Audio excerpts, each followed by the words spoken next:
오늘 하나님께서 우리에게 주신 말씀 신약성경 마태복음 16장 13절부터 20절까지 말씀입니다. 예수께서 빌립보 가이사랴 지방에 이르러 제자들에게 물어 이르시되 사람들이 인자를 누구라 하느냐? 이르되 더러는 세례 요한, 더러는 엘리야, 어떤 이는 예레미야나 선지자 중에 하나라 하나이다. 이르시되 너희는 나를 누구라 하느냐? 시몬 베드로가 대답하여 이르되 주는 그리스도시요 살아계신 하나님의 아들이시니이다. 예수께서 대답하여 이르시되 바요나 시몬아, 내가 복이 있도다. 이를 내게 알게 한 이는 혈육이 아니요 하늘에 계신 내 아버지시니라. 또 내가 내게 이르노니 너는 베드로라. 내가 이 반석 위에 내 교회를 세우리니 음부의 권세가 이기지 못하리라. 내가 천국 열쇠를 내게 주리니 내가 땅에서 무엇이든지 매면 하늘에서도 매일 것이요 내가 땅에서 무엇이든지 풀면 하늘에서도 풀리리라 하시고, 이에 제자들에게 경고하사 자기가 그리스도인 것을 아무에게도 이르지 말라 하시니라. 아멘. 명절을 맞아서 고향 교회에 방문하셔서 함께 예배의 자리에 함께 하신 여러분 모두를 다시 한번 환영하고 여러분 모두를 주님의 이름으로 축복합니다. 우리 옆 사람들과 함께 인사 한번, 가족들 말고 다른 가족들과 함께 인사할까요? 새해 복 많이 받으세요. 함께 인사하겠습니다.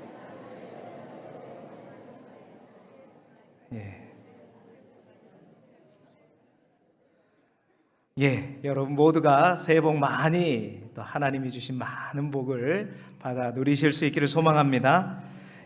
오늘은 우리 교회 교인들뿐만 아니라 또 여러분 어려서부터 또 우리 교회에 다녔던 분들도 함께 이 자리에 함께하고 있는데, 그래서 오늘은 교회에 대해서 여러분과 함께 나누어 보려고 합니다.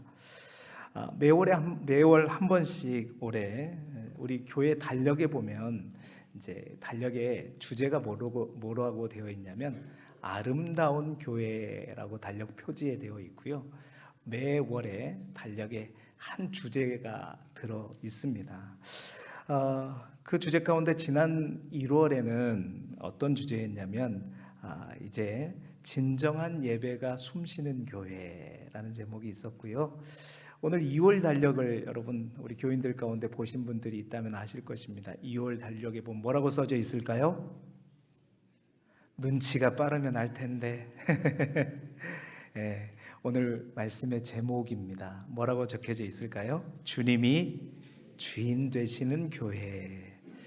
올 특별히 2024년 2월에 우리 길주교회뿐만 아니라 우리 가족들이 섬기는 모든 교회가 주님이 주인 되시는 교회가 되시기를 그리스도 예수 이름으로 축원합니다.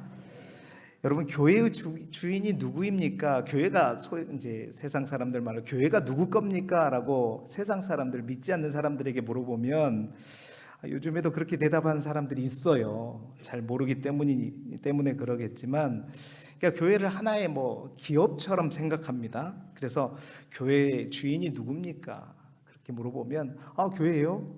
이제 보니까 담임 목사님이 제일 이제 높이 있는 것 같이 느껴지거든요, 사람들은. 그래서 담임 목사 아닙니까? 목사님 아닙니까? 또 조금 더 아시는 분은 장로교면 누가 주인이다?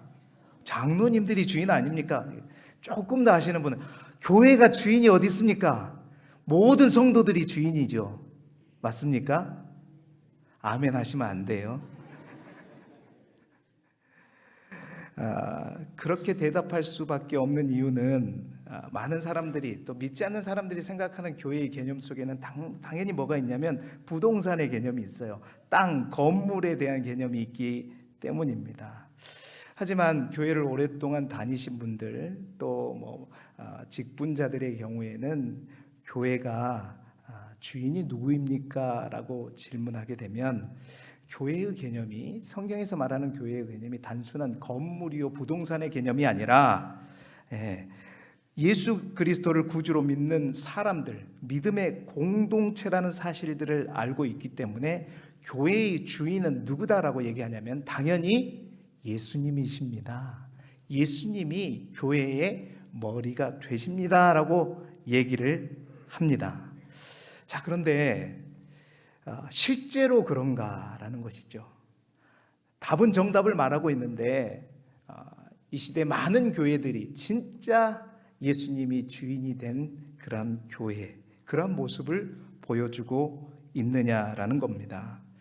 예수님께서 교회의 머리일 뿐만 아니라 교회의 주인이라고 생각하고 있느냐? 실상은 그렇지 않는 모습들을 우리가 많이 보게 된다라는 사실이죠. 그래서 오늘은 본문의 말씀을 통해서 왜 교회의 주인이 주님이신가? 또한 주님이 주인이신 교회는 어떤 교회인가?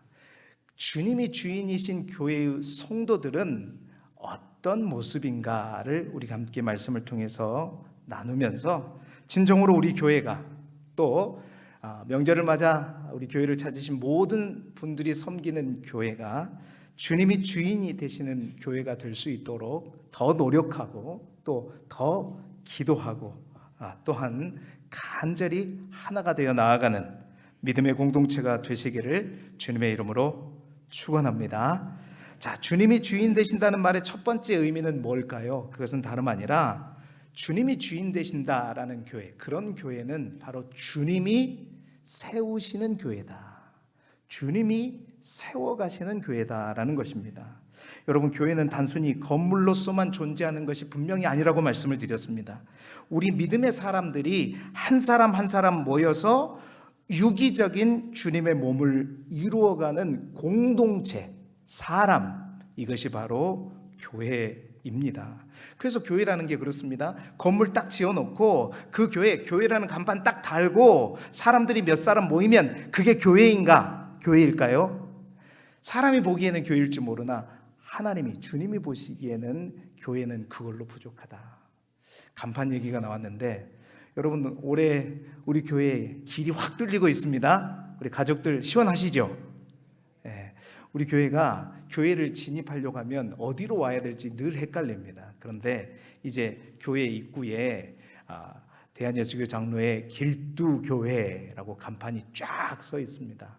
그래서 교회가 어디 있지 이제 고민하신 분들이 쉽게 찾을 수 있을 것 같고요. 교회를 찾는 많은 사람들이 그 안내 간판을 통해서 주님을 만날 수 있기를 소망합니다.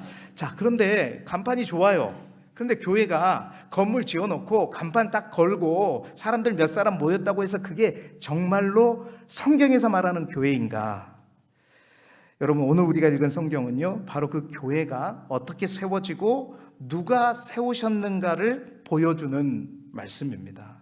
오늘 본문은 예수님께서 3년 동안 사역을 마무리하는 시점에서 일어난 사건을 보여주고 있습니다. 바로 이 사건 이후에 변화산에서의 사건을 정점으로 이제 예수님은 이제 예루살렘을 향한 고난의 길, 십자가의 길을 걸어가시게 되죠. 그러니까 굉장히 중요한 시기에 아주 귀중한 시기에 주님은 오늘 제자들과 함께 우리가 읽었던 본문 13절에 보니까 어느 지방에 이르렀다라고 얘기하냐면 빌립보 가이사랴 지방에 이르렀다라고 말하고 있습니다.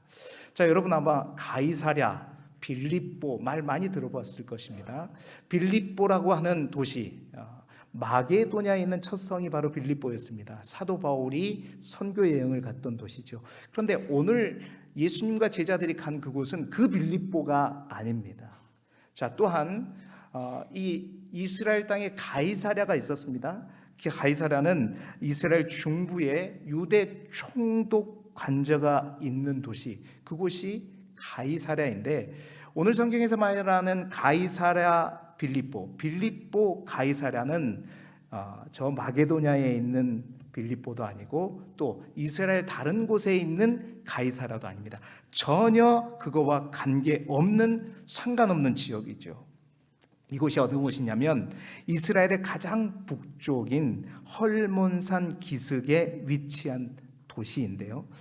여러분, 예수님이 태어나실 때 헤롯 대왕이 다스렸습니다. 그 지역을. 근데 그 헤롯 대왕의 아들 중에 하나가 누구였냐면 헤롯 빌립이라고 하는 사람이었습니다. 그 헤롯 빌립이 바로 이곳에 도시를 만들고 로마 황제의 황후인 이제 가이사, 그 가이사라는 황후의 그 칭호를 따서 가이사랴라고 했고요. 그 가이사랴라고 하는 이름 뒤에 자신의 이름을 넣어서 뭐라냐면 가이사라 빌립이라는 이름을 넣어서 그래서 이제 붙여진 이름이 가이사랴 빌립보라는 도시입니다. 당시 여러분 로마 제국 내에 수많은 이 시저의 이름, 가이사라는 이름을 붙인 도시가 있었는데요. 그런데 아무 도시나 아무렇게나 이제 아무데나 그 가이사라는 황제의 칭호를 붙이지는 못했습니다. 시저의 이름을 붙이기 위해서는 반드시 로마 황제의 영광에 어울리는 화려한 모습과 또한 웅장한 규모를 갖춘 도시여만 되었던 거죠. 이 말은 지금 예수님께서 제자들과 함께 방문하신 이 지역이 가이사라 빌립보가 외형적으로 보기에 굉장히 웅장한 모습과 함께 또한 황제를 위한 신전까지도 있었던 그런 도시였음을 알 수가 있는 것이죠. 그런 로마 황제 시저의 도시에 예수님과 제자들이 온 것입니다. 아니, 정확하게 말하면 예수님께서는 의도적으로 제자들을 그곳에 데려오신 것이죠. 바로 이곳에서 예수님은 제자들에게 특별한 것을 물으시고 특별한 일을 행하시기 위해서였습니다. 자, 눈에 보이는 것은 로마의 웅장함입니다. 그리고 황제의 휘황찬란함입니다. 그것에 비해 상대적으로 초라하게 보여지는 예수 그리스도, 예수님 자신에 대해서 예수님은 제자들에게 물으십니다. 많은 사람들이 자신을 메시아라고 말하지 않고 그저 선지자 정도라고 말을 하고 있는데, 많은 사람들의 의견 말고 예수님께서 제자들에게 너희는 나를 누구라고 하느냐? 너희의 생각에 많은 사람들처럼 너희들의 생각 또한 똑같이 나를 선지자 정도로 생각하고 있느냐라고 질문을 하시는 거죠. 자, 그 질문에 대해서 누가 성격 급하지 않다고 할까봐 베드로가 바로 뭐라고 하죠? 16절의 말씀, 우리가 너무나도 잘 아는 말씀이죠. 우리 화면을 보고 같이 읽어보겠습니다. 시작. 시몬 베드로가 대답하여 이르되 주는 그리스도시요 살아계신 하나님의 아들이시니이다. 아멘. 여러분, 베드로가 비록 나중에 예수님을 몇 번 부인했죠? 3번 부인하고 예수님께서 그 부인한 베드로를 다시 일으켜 세워주셨지만, 이때의 베드로의 고백은 정말 예수님이 원하셨던, 예수님이 듣고 싶었던 가장 좋은 답이었고 정답이었습니다. 그러니까 베드로는 뭐라고 얘기해요? 예수님을 그리스도라고 얘기합니다. 그리스도는 다른 말이 아니라 메시아, 구원자라는 의미이죠. 지금 그들이 있는 곳이 온 세계를 힘으로 정복하고 화려함으로 다스리면서 백성들에게 풍요함을 준다고 약속하는 로마 황제 시저의 도시인 가이사라 빌립보의 한복판에서 베드로가 고백하고 있는 것입니다. 황제 가이사가 구원자가 아니다.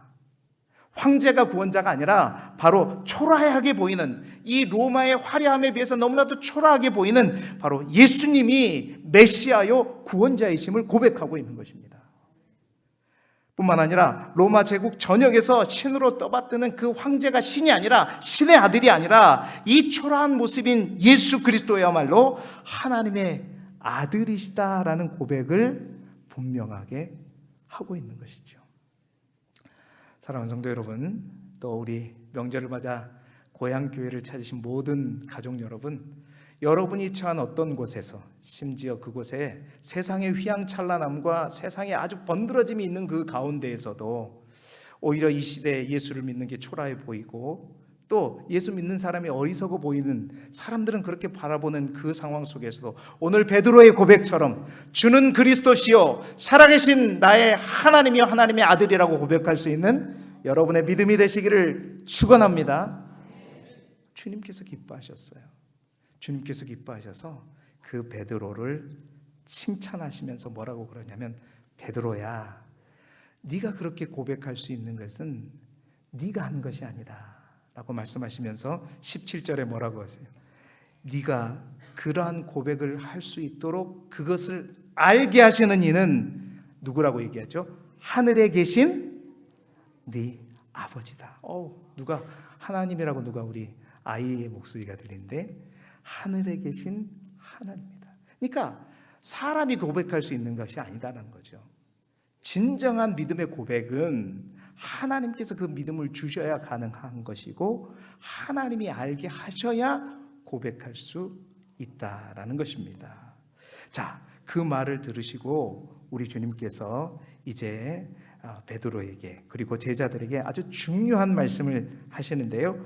오늘 우리가 함께 나눌 메시지의 핵심이 바로 마태복음 16장 18절 말씀입니다. 뭐라고 말씀하시느냐? 우리 같이 한 목소리로 읽어보겠습니다. 시작. 또 내가 내게 이르노니 너는 베드로라. 내가 이 반석 위에 내 교회를 세우리니 음부의 권세가 이기지 못하리라. 아멘. 자, 여러분, 이 고백이 가톨릭과 개신교 사이에 여러 논쟁이 있는 구절입니다. 여러분, 바요나 시몬이라는 것은 요한의 아들 시몬이라고 했는데 주님은 이제 18절에 뭐라냐면 너는 베드로라 그랬어요. 그 베드로의 의미는 반석이라는 뜻이지요. 그래서 반석 위에 내 교회를 세우리라, 이 구절을 가톨릭에서는 베드로 위에 교회를 세우리라 그래가지고 이제 베드로를 초대교회 이제 교황으로 이렇게 섬기면서 이야기하고 있는데, 이 원어를 살펴보게 되면 이 반석 베드로, 이것은 이제 원어를 잘 따져보게 되면 사람을 말하는, 베드로를 말하는 것이 아니라 바로 베드로가 고백한 고백, 믿음을 의미하는 것이죠. 바로 주님이 그리스도시요 살아계신 하나님의 아들이라고 하는 그 고백, 그 반석 위에 주님께서 교회를 세우시겠다 얘기하는데 특별히 강조되는 것이 있어요. 내가 이 반석 위에 뭘 세우겠다? 교회를 세우겠다. 여러분, 누가 세우겠다고요? 주님이 세우시겠다는 겁니다. 베드로가 세우는 것이 아니라는 겁니다. 내가 세우겠다. 주님이 주인 되시는 교회, 여러분 첫 번째가 무엇이냐? 주님이 직접 세우시는 교회가 바로 주님이 주인 되시는 교회다. 여러분, 우리가 꼭 기억할 것이 있습니다. 예수님께서 이 땅에 오셔서 하신 두 가지 큰 일이 있어요. 그 첫 번째 일은 뭐니 해도 그것입니다. 우리를 위해서 주님께서 뭐 한 것이죠? 십자가에 못 박혀 죽으시고 우리를 구원하신 일입니다. 그런데 또 하나 중요한 일이 있어요. 주님께서 이 땅에 오셔서 한 중요한 일. 여러분, 그 일이 뭔지 아십니까? 그 일은 다름 아니라 바로 주님께서 교회를 세우신 것입니다. 교회는 사람이 세운 게 아닙니다. 내가 교회를 세우리라. 주님이 분명히 말씀하시고 있습니다. 여러분, 그래서 신학자 해리스는 하나님께서 이 땅에 세우신 제도, 조직 가운데 하나님께서 의도하고 세우신 유일한 조직은 딱 두 개밖에 없다고 얘기하죠. 그것은 다름 아니라 가정과 교회이다. 그래서 이 가정과 교회만큼은 어떤 사람의 소유가 아니라는 거예요. 누구의 소유가 아니라는 거예요. 바로 주님이 세우셨다라는 겁니다. 하나님께서 의도를 가지고 이 땅에서 만드신 공동체는 가정과 교회밖에 없다. 그래서 그 가정이라고 하는 것은 하나님께서 최초의 천지를 창조하실 때 의도를 가지고 세우신 것이고, 이제 하나님께서 이 땅에 예수 그리스도를 보내심으로 말미암아 새로운 세상을 창조하시고 나서 만드신, 이제 옛날에 그 가정이 육적인 가족이라면 영적인 가정인 하나님의 교회 또한 누가 세우셨다? 하나님께서 세우셨다라는 사실입니다. 오늘 베드로처럼 그렇습니다. 교회라고 하는 공동체는 베드로의 고백처럼 예수님을 나의 주인으로, 나의 구원자로 고백할 수 있는 사람으로 이제 세워지는 것이 교회인 것입니다. 사람은 교회라고 하는 건물은 지을 수 있지만 그 교회의 진짜 구성 요소인 사람, 믿음의 사람, 아까 말했죠. 바요나 시몬아, 네가 바로 나 주는 그리스도시요 하나님의 아들이라고 고백할 수 있는 것은 혈육으로 되는 것이 아니라 누가 해주셨다? 하나님께서 그것을 알게 하셨다. 결국 하나님께서 믿음을 주셔야 성도가 되는 것이고 구원받을 수 있는 것이고, 그러기에 진정한 교회는 누가 세우시는 거죠? 사람. 여러분, 아무리 벽돌을 많이 쌓아도, 아무리 돈을 교회에 많이 퍼부어도 믿음의 한 사람은 절대 사람의 능력으로 세워지지 않습니다. 하나님께서 그 사람에게 믿음을 주셔야, 하나님께서 그것을 알게 하셔야 온전한 성도로, 교회의 일원으로, 교회로 만들어지시는 거죠. 그렇습니다. 주님이 주인 되시는 교회는 그래서 성도들이 분명한 이 믿음의 고백 가운데 서 있는 교회를 의미하는 것입니다. 사랑하는 성도 여러분, 교회를 세워가는 것은 사람이 아닙니다. 벽돌이 아닙니다. 돈이 아닙니다. 조직이 아닙니다. 교회는 굳이 말하자면 믿음의 벽돌로 세워져 가는 것입니다. 우리 교회가 주님이 주인이신 교회입니까? 이 말은 우리 교회 모든 교인들이 분명한 믿음 위에 세워지고 주님이 주신 그 믿음으로 세워져 가고 있는가? 우리 길주교회뿐만 아니라 우리 사랑하는 모든 가족들이 섬기는 교회가 주님이 세워가시는 교회가 되기를 소망합니다. 사람이 세워가는 교회 말고 주님이 세워가시는 교회. 여러분, 마지막 날에 우리 주님은 말씀하셨습니다. 그 밤에 둘이 한 자리에 누워 있으며 두 여자가 함께 맷돌을 갈고 있으며 또 두 사람이 함께 밭을 갈고 있음에, 그 중에서 그 마지막 날에 어떤 일이 일어난다고 그랬어요? 하나는 데려감을 당하고 하나는 버려둠을 당하리라 말씀하고 계십니다. 주님이 주이신 교회, 주님이 주인이신 교회에 정말 믿음의 고백 가운데 서 있는 성도들은 그 마지막 날에 반드시 버려둠이 아닌 데려감을 당하게 될 줄 믿습니다. 마지막 날에 주님이 찾으시는 것은 믿음입니다. 믿음입니다.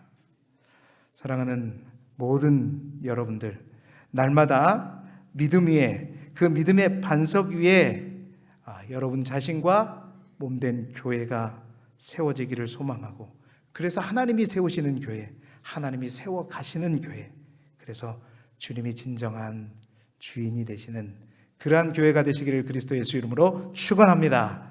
두 번째, 주님이 주인 되시는 교회의 의미는 뭐냐? 바로 주님이 소유자 되시는 교회라는 것입니다. 여러분, 주님이 주인 되신다는 말이 두 번째 의미는 말 그대로 주님이 세우시기에 주님이 소유주가 되신다라는 겁니다. 우리 주님께서 내가 교회를 세우겠다 하시면서 또 한 번 강조하는 말이 있습니다. 그것이 무엇일까요? 바로 18절 말씀 다시 한번 우리가 읽어보도록 하겠습니다. 시작. 또 내가 내게 이르노니 너는 베드로라. 내가 이 반석 위에 내 교회를 세우리니 음부의 권세가 이기지 못하리라. 아멘. 자, 주님은 내가 교회를 세우겠다도 말씀하셨지만 또 한 번 더 강조해서 뭐라고 말씀하시면, 내가 누구 교회를? 베드로의 교회가 아닙니다. 목사의 교회가 아닙니다. 장로의 교회가 아닙니다. 여러분들의 교회가 아니라 누구 교회라고요? 내 교회랍니다. 주님은 교회의 주인이, 교회의 소유자가 누구인지를 분명하게 밝히고 있습니다. 베드로도 아닙니다. 교황도 아닙니다. 그 누구도 아닌 바로 예수님의 교회, 예수님의 소유된 교회, 바로 예수님이 주인인 교회다라고 말씀하고 계십니다. 여러분, 오늘 본문뿐만이 아닙니다. 나중에 부활하신 주님께서 베드로에게 오셔서 자신을 3번이나 부인한 베드로에게 3번에 걸쳐서 네가 나를 사랑하느냐, 너가 나를 사랑하느냐 물으시면서 그 베드로의 과거의 실수를 사랑의 고백으로 덮으시면서 베드로에게 사명을 주실 때 3번에 걸쳐서 주님이 하신 말씀 여러분 기억하십니까? 첫 번째는 뭐예요? 내 양을 먹이라. 두 번째는 내 양을 치라.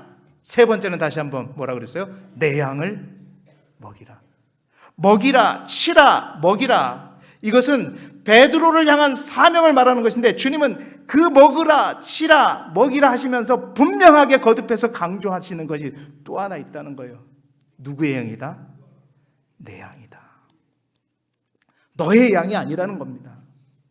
교회에 있는 모든 양들이 네 양이 아니라는 겁니다. 여러분, 이 시대의 많은 목회자들, 교회 리더자들이 분명히 명심해야 될 거죠. 교회에 있는 많은 교회 구성원들, 많은 양들, 개인의 양이 아닙니다. 목사의 양이 아니라, 누구의 양이 아니라 주님의 양이라는 거예요. 내가 아끼고 내가 사랑하고 내가 피로 값주고 산 양이다라고 말씀하시는 겁니다. 사랑하는 성도 여러분, 내 교회, 내 양이라고 주님은 분명하게 소유권을 강조하고 계십니다. 분명합니다. 교회의 주인은 여러분 사람이 아닙니다. 베드로도 아닙니다. 어떤 목사도 장로도 우리도 아니라, 결코 그래서 교회는요, 사람이 주인 노릇해서는 안 되는 곳이 바로 교회라는 것입니다. 여러분, 교회의 역사를 보게 되면요, 세상에는 항상 두 교회가 대립되어 왔습니다. 교회인데도요 대립되어 왔습니다. 어떤 교회냐? 사람이 주인인 교회와 또한 하나님이 주인인 교회였습니다. 재밌는 것은 사람이 주인인 교회가 항상 하나님이 주인인 교회를 핍박하였음을 우리는 보게 됩니다. 여러분, 주님이 주인이신 교회는요 항상 그렇습니다. 하나님의 말씀을 보면서 그 말씀대로 살려고 몸부림을 칩니다. 그런데 사람이 주인인 교회는요, 사람이 주인이기 때문에 그곳에는 하나님이 계시지 않았습니다. 대표적인 것이 바로 중세교회, 타락한 중세교회가 그랬죠. 여러분, 중세교회에 보게 되면 성경 보급을 금지했습니다. 일반 성도들이 성경을 읽는 것조차도 못하게 했습니다. 오직 신부나 누구만이, 사제들만이 성경을 읽고 해석할 수 있었습니다. 그래서 미사에 참석한, 예배에 참석하는 이들은 뭐가 어떻게 된지도 모르고 그냥 일어섰다가 앉았다가 그냥 딸랑딸랑 하면 주님이 오시는가 보다 이랬단 말입니다. 그러면서 그 교회는 주님이 주인이 아니라 사람이 주인 행세를 하는 교회, 그러한 교회는 진짜 예수 그리스도를 그 주님으로 믿고 사는 교회들을 끊임없이 핍박했습니다. 그러다 보니까 그 중세시대에 진정한 교회들은 다 어디로 갔는지 아십니까? 저 깊은 곳으로 들어가게 되었고 지하로 갈 수밖에 없었습니다. 여러분, 왜 그랬을까요? 왜 이렇게 될 수밖에 없었을까요? 그것은 사람이 주인 되는 교회 그 배후에 누가 있기 때문이냐면 바로 사단과 마귀의 전략이 있기 때문입니다. 교회를 무너뜨려야 하는데, 교회를 어렵게 하는데 그렇게 하지 못하니까 바로 사람들로 하여금 하나님의 자리에 앉게 하는 것입니다. 이것이 바로 누구의 전략이냐? 바로 사단의 전략인 것이죠. 그래서 그 사단의 배후에서 조종하기 때문에 바로 그 사람이 주인된 교회는 진짜 교회를 힘들게 하고 진짜 교회를 핍박할 수밖에 없었던 것입니다. 여러분, 그래서 주님은 이렇게 말씀하셨어요. 마가복음 13장 14절 말씀입니다. 함께 읽어볼까요? 시작. 멸망에 가증한 것이 서지 못할 곳에 선 것을 보거든 깨달을진저 그때 유대에 있는 자들은 산으로 도망할지어다. 여러분, 멸망에 가증한 것이 바로 어둠의 세력입니다. 사단의 세력을 말하는 겁니다. 서지 못할 곳에 선 것을 보거든. 여러분, 그 서지 못할 곳이 어디일까요? 그것은 다지 마라. 사단이, 어둠의 영이 서지 못할 곳은 다름 아닌 주님의 성전인 것입니다. 그 서지 못할 곳에 선 것을 보거든.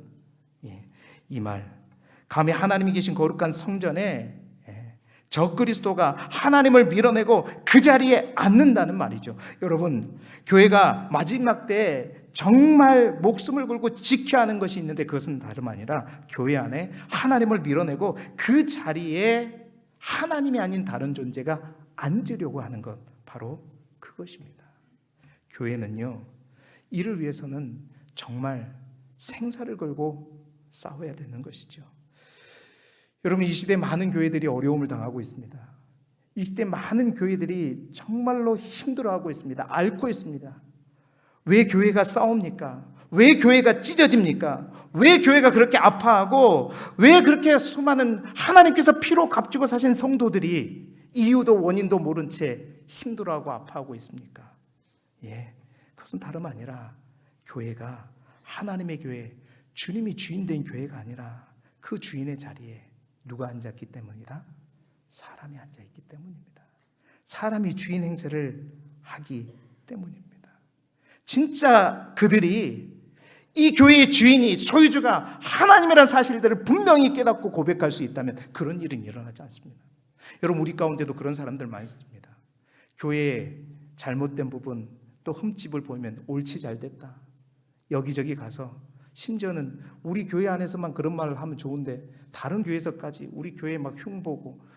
여러분, 교회를 흉보면 그것은 목사를 흉보는 것이 아니라 교회를 흉보는 것이 아닙니다. 누구를 흉보는 거죠? 교회의 주인 되시는 주님을 흉보는 것입니다. 주님을 비방하는 것이에요. 왜 그 부족한 부분을 나에게, 내가 볼 수 있게 해주셨을까요? 그것은 다름 아닙니다. 많은 사람들이 보지 못한 것을 내가 볼 수 있게끔 해주신 것은 내가 그것을 가지고 기도하라는 뜻이고, 바로 그 교회의 부족함을, 그것을 볼 수 있는 누가 채워야 된다? 내가 채워야 되기 때문입니다. 사랑하는 성도 여러분, 또 함께 모여 고향교회에서 예배드리는 모든 가족 여러분, 교회를 힘들게 하지 마십시오. 서지 말아야 할 곳에 서지 마십시오. 그 배후에는 어둠의 세력이 조종하고 있는 것입니다. 사단의 도구가 되지 마시길 바랍니다. 교회를 함부로 비방하지 마십시오. 목회자가 되었던, 장로님이 되었던, 누구가 되었던 뒷담화하지 마십시오. 그것은 그 목회자를 비방하는 것이 아닙니다. 장로님을 비방하는 것이 아니라 누구를 비방한 것이다? 주님의 몸된, 주님의 소유된 주님을 비방하는 것입니다. 이건 엄청나게 무서운 행위입니다. 어떻게 여러분 주님을 욕할 수 있습니까? 그것은 사단만이 할 수 있는 것이죠. 그렇습니다. 교회의 주인은 결코 사람이 될 수 없습니다. 어떻게 그런 교회를 내 아들이라고 아들에게 물려준다?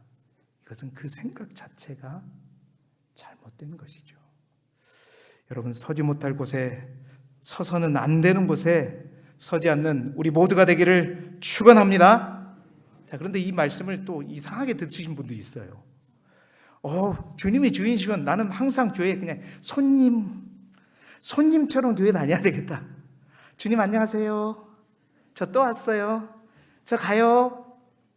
그렇다고 해서 여러분, 주님이 주인이시기에 우리는 객처럼, 손님처럼 교회 다니라는 것이 아닙니다. 여러분, 주인과 주인 의식은 다른 겁니다.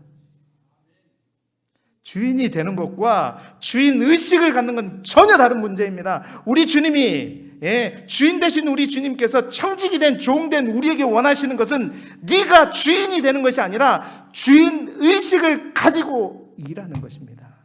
교회를 섬기는 것입니다. 여러분, 주인 의식을 갖는다는 말은 무엇입니까? 주인의 마음이 어디 있는지, 주인의 필요가 무엇인지를 깨닫고 아무리 작은 일이라 할지라도, 그 일이 아무리 힘들고 어려운 일일지라도 그것을 누구 일처럼, 마치 나의 일처럼, 내 일처럼, 내 것처럼 여기고 최선을 다하는 것, 바로 그러한 성도들로 채워진 교회가 주님이 주인이신 교회가 되는 줄 믿습니다. 바로 주님이 주인이신 교회, 그런 교회, 아름다운 교회가 우리 길두교회가 되기를 소망하고 우리 가족들이 섬기는 모든 교회가 될 수 있기를 예수 그리스도 이름으로 축원합니다. 마지막, 주님이 주인 되신 교회는 어떤 교회인가? 주님의 손 안에 있는 교회입니다. 자, 우리 18절 말씀 마지막으로 한 번 더 읽어보겠습니다. 시작. 또 내가 내게 이르노니 너는 베드로라. 내가 이 반석 위에 내 교회를 세우리니 음부의 권세가 이기지 못하리라. 아멘. 여러분, 음부라고 하는 것은 지옥이란 말로 바꾸어도 아마 틀리지 않을 것입니다. 이것은 교회의 능력을 보여주는 말씀입니다. 교회는 사망의 권세, 사탄의 권세가 결코 이길 수 없는 강력한 것이다 라고 말씀하고 있는 것이죠. 왜 그렇습니까? 그 이유는 교회가 사람이 세우지 않고 교회가 사람이 주인이 아니라 주님이 주인이신 교회는, 주님이 세우시고 주님의 소유가 되시는 그 교회는 바로 항상 주님이 항상 함께 하시고 동행하시기 때문에 죽음의 권세조차도 그 교회를 이기지 못한다라는 것입니다. 여러분, 분명합니다. 하나님께서 붙잡고 계시는 한 교회는 결코 무너지지 않는다. 교회 건물은 부도나고 무너질 수 있으나 교회의 믿음의 고백으로 세워진 성도들은 결코 무너지지 않는 것입니다. 왜? 주님이 다스리시고 주님이 책임지시고 주님이 보호하시기에 주님이 주인 되시는 교회는 안전하다는 겁니다. 성경에 보면 주님의 이러한 지키심과 보호하심을 주님의 손과 비유해서 많이 말씀하고 있음을 보게 돼요. 자, 예레미야 18장 6절의 말씀입니다. 우리 같이 읽어볼까요? 시작. 여호와의 말씀이니라. 이스라엘 족속아, 이 토기장이가 하는 것 같이 내가 능히 너희에게 행하지 못하겠느냐. 이스라엘 족속아, 진흙이 토기장이의 손에 있음 같이 너희가 내 손에 있느니라. 아멘. 여러분, 우리가 분명히 아셔야 될 것, 우리가 누구 손에 있다고요? 주님 손에 있느니라. 여러분, 이 토기장의 비유를 통해서 주님이 말씀하시는 것은 주님의 손에 있다는 것은 모든 주권이 주님에게 있고 주님이 다스린다라는 말의 의미입니다. 여러분, 이스라엘 족속은 지금의 교회를 말하는 거죠. 하나님의 교회는 세상의 손에 있지 않습니다. 권력자의 손에 있지 않습니다. 하나님의 손에 있습니다.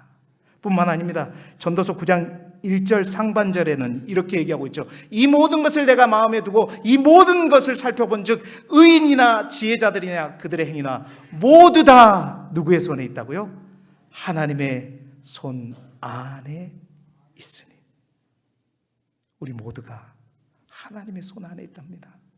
모두가 하나님의 손 안에 있대요. 그래서 이사야 49장 16절에 하나님은 이사야 선지자를 통해서 이렇게 말하고 있습니다. 우리 함께 읽어보겠습니다. 시작.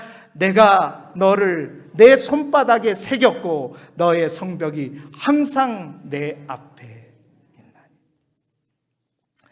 있나니. 우리가 하나님의 손 안에 있을 뿐만 아니라 하나님의 손바닥에 우리의 이름을 새겨놓고 항상 단 한 번도 잠시도 하나님은 우리를 잃지 않고 잊어버리지 않고 기억하신다. 세상의 부모가, 어미가 너희를 혹 잃을지라도 나는 너를 잊지 않겠다.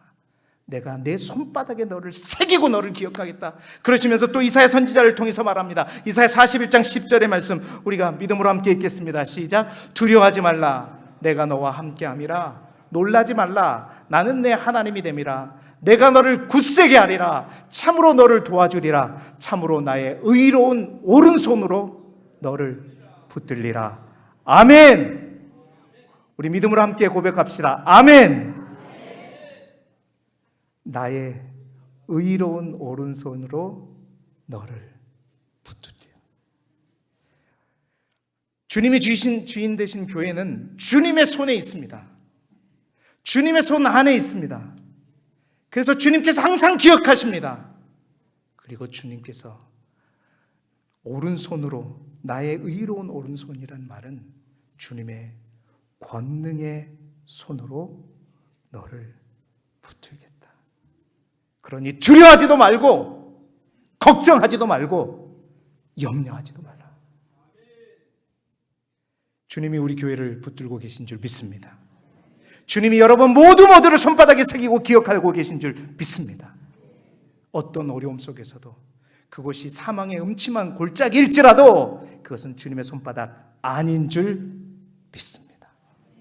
하나님께서 반드시 책임지실 것이고 다스리실 것이고 보호하실 것이고 지키실 거예요. 그것이 주님이 주인 되신 교회가 받을 축복입니다. 주님이 주인 되신 교회는 주님이 책임지십니다. 주님이 다스리십니다. 주님이 항상 눈동자와 같이 지키십니다.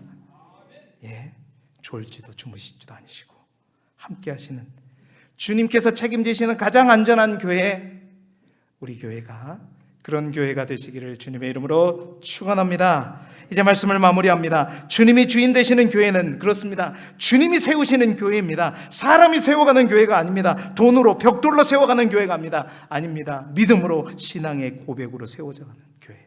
그래서 주님만이 세우실 수 있는 교회죠. 또한 주님이 주인 되시는 교회는 주님이 소유자가 되시는 교회입니다. 주님은 내 교회라고 말씀하셨고 내 양이라고 말씀하셨습니다. 어떠한 사람도 그 교회에 개척하신 목회자라도 주님의 자리에, 또 주님의 그 자리에 앉을 수 없습니다. 그렇다고 손님처럼 신앙생활하는 것이 아닙니다.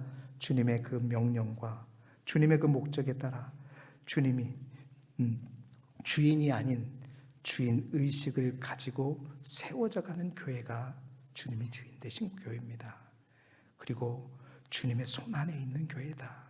주님이 다스리시고 지키시고 책임지시고 보호하시는 교회.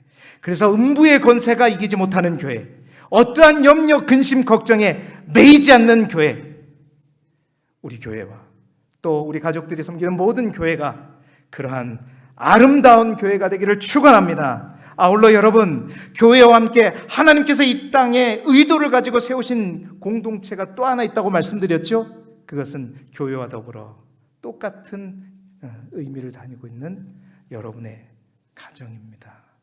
여러분 잘 보시면 영적인 가족이 교회라면 육적인 가족이 가정이죠. 그런데 하나님이 지으신 이 두 공동체의 공통점은 무엇일까요?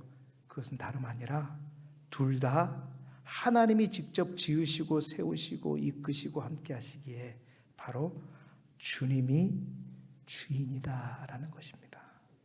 따라서 주님이 주인 되시는 가정도 여러분 마찬가지입니다. 여러분의 모든 가정 올 한 해도 주님이 세워가시는 가정이 되시기를 소망하고, 주님이 소유주가 되시고 주님이 주인 되시는 가정이 되기를 소망합니다. 예, 우리가 아무리 지키려고 한다고 지켜지는 것이 아닙니다. 파수꾼의 경성함이 허사인 것입니다. 주님이 지키셔야 되죠. 그럴 때 주님께서 여러분의 가정 또한 손 안에 두시고 다스리시고 지키시고 책임지시고 보호할 것입니다. 우리 모두의 가정, 우리 모두의 교회가 주님이 주인 되시는 가정, 주님이 주인 되시는 교회가 되시기를 그리스도 예수 이름으로 축원합니다.